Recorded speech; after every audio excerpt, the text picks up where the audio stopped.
During the course of my music career, I did a song with a Lebanese artist by the name of Masadi. I don't know if any of you brothers and sisters are familiar with Masadi. Yeah. But in the music business, we kind of know our range in terms of doing side projects with other artists. I was fortunate to do, songs with a lot of platinum successful artists like, Lenny Kravitz, Tony Braxton. So to do a song with Masadi in my business is considered like a lick. Just something you do. Brothers gonna pay the money, I'll do it. I never had any hopes that, or intentions that the record would be really, really big. Handsome Lebanese kid, got a nice little voice. Alhamdulillah, if it works, it works. But you never look at it like as if you got a call from, Jay-Z to do a song with somebody like, okay, a song with him? Oh, Masadi? Oh, okay, I'll do a song with Masadi. So alhamdulillah, I did the record with the brother, and the song never got any play in the United States. It never really made it across the border of Canada to, the United States. But wallahi, the song was very, very big in the Islamic world. So I was invited to perform in a lot of Muslim countries. So I'm very excited about this. Not because I had a tainted education about the Muslim or anything, just the fact that I'm being appreciated some way I never thought I would be appreciated. Because we're more reluctant to find success in the UK, Germany, certain parts of Europe, things of this nature. Places that are perceived to be, hip-hop orientated or music orientated. We don't think that a Muslim country likes Mr. I Need a Girl. So I was invited to Muscat, Oman, Abu Dhabi, and Dubai. First stop was Dubai. And wallahi, Yaqi, this was a very strange thing for me because when I landed there, I went straight from the plane, straight to a car, straight to a club. So once again, I'm being placed in an environment where the image of the Muslim is continuously being tainted in my eyes. I'm gonna rewind that. Straight from the plane, to a car, to a club, filled with Muslims. I'm performing my songs. You have Muslim women in there, not covered. You have Muslim men in there drinking, smoking weed. And I'm thinking to myself, like, man, does this business, does this entertainment business just have a hold on everybody like that? Is this just what it is? And you start to question, you know what I'm saying? How long are you gonna be doing these things? Like, yo, this is like, man, I was really expecting something different. So mind you, after the party, and on YouTube, you can see it's one last interview I did in Dubai when I'm talking to a guy. I'm sitting on the couch, I got a drink in my hand, and I'm just really sounding like totally fed up with the whole thing. If you ever saw this interview, it was on Hollywood.com or something. I'm just sitting there just really like, whatever. So mind you, the next day, basically what I saw, changed my life forever. We drove to Abu Dhabi, and what I saw was Muslims, different Muslims.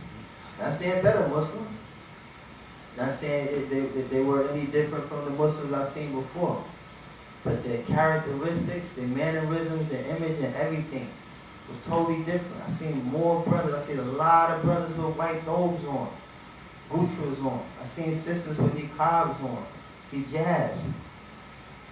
Wallahi, people were humble. Everyone giving me salams. And I'm like, yo, in my state of ignorance, we think that you have to die to see this. I don't know if y'all are familiar, any non-Muslims, y'all know, every time we think of like death, it's like you die, everybody wear white, and everybody's smiling, and everything just changed. This was an environment that I thought I had to die to see. People humble. The brothers that I'm with taking me to people's houses, and you go inside their house, they say, come, further, sit, have tea, have chai, have dates. And as you looking, you're just seeing all this man belonging just disappearing. And you're saying to yourself, this man give me one more date, he gonna be broke. One more book, one more gift. And mind you, I'm around people who are multi-millionaires, won't even give you a cold soda. You understand? And this man is willing to give me everything. Not to get tickets to my show, not to go to the VIP section with me, not to do none of these sinful things.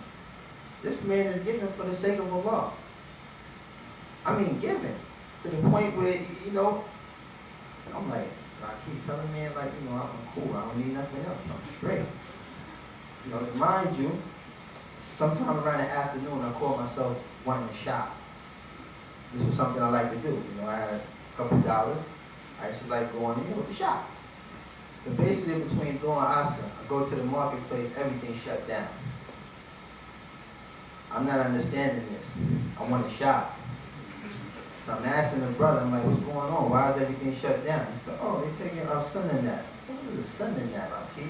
I'm from New York, man. Business is open 24 hours. We get anything and everything we want 24 hours a day. And then the funny thing about it, when you're looking at some of the businesses, it's like simple, you know, you see simple stuff, like a table with a cloth over with two rocks holding it down. And I'm saying to myself, wow, I should have brought like a few more people from New York to just rob the whole spot. Man. It'd be easy. Like, you get a rock, you grab the blanket, we out here.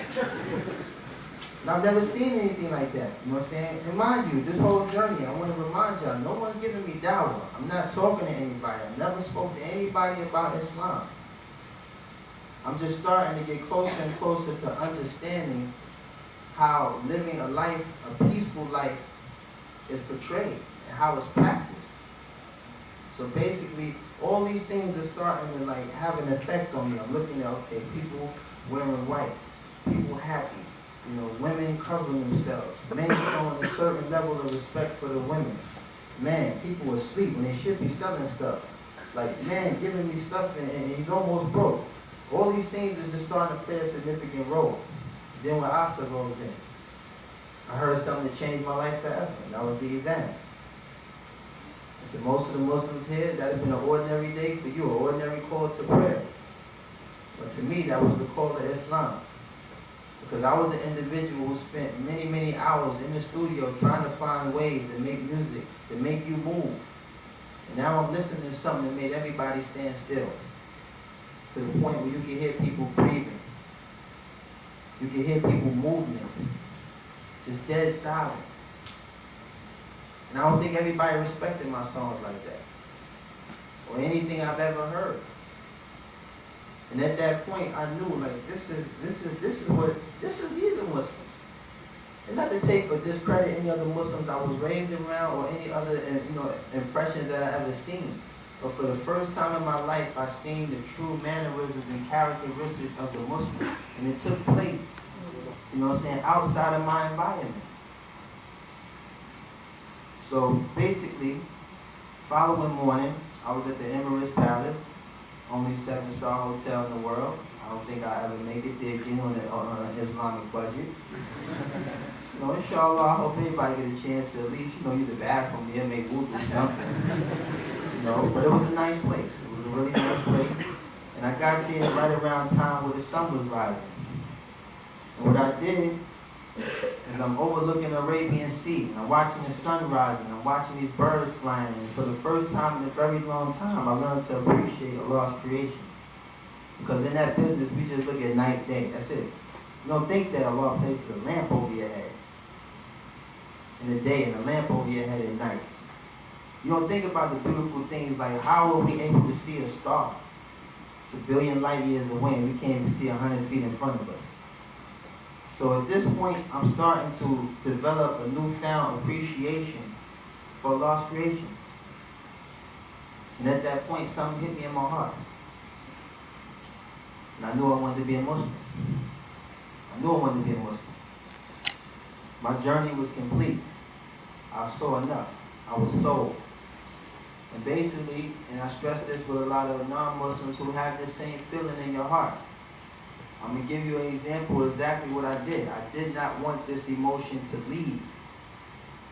It was really like moving my soul, what I was seeing, what I was hearing, and everything I was exposed to.